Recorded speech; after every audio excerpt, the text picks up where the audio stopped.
Hi, I'm Rick from tarotfellow.com, and this is another episode of Just the Tip, although this one's a little girthy, where this gay tarot reader gives it to you straight. Today's tip might cause some fights in the comments, so take what you want, and I just ask that you watch the whole video before you angry type me in the comments.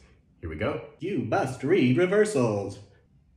I get it, you just spent years memorizing a whole bunch of keywords, and reading reversals means you have to do it all over again. Maybe if you'd seen my last tip where you learn by the stories, you wouldn't find yourself here, but maybe you hadn't seen it yet. Maybe they're lazy. Or maybe they listened to some other TikToker who said they don't read reversals. I spend a lot of time differentiating with my students between a physically placed reverse card and a reversal meaning. Let me be clear, I don't care whether or not you place physical reversals. In fact, some decks like the Marseille are actually symmetrical, so reversals don't really help anyway.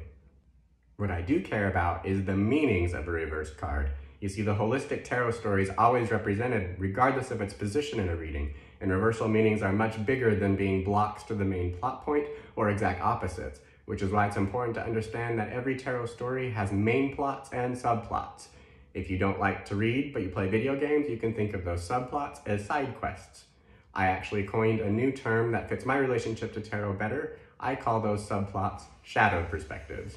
In our lover's example from the other day, one of the shadowed perspectives was about how the fool gave up control of his life to someone else.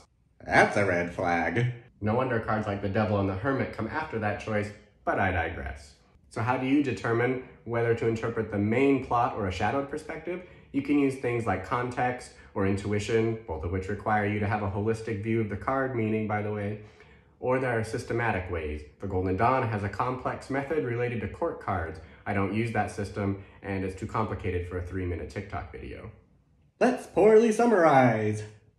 Okay, if the court cards in your spread are looking toward the card you're interpreting, then that card is considered fated. Read the main perspective. If they're looking away, it's considered ill-fated. Read the shadowed perspective. This is why you don't read reversals in Golden Dawn-inspired decks like Thoth.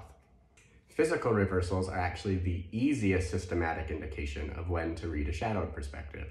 So with that, I'll amend my tip. By you must read reversals, what I really mean is you must read shadowed perspectives. And if I still haven't convinced you, do you know what happens to books, movies, and TV shows that have a surface level plot?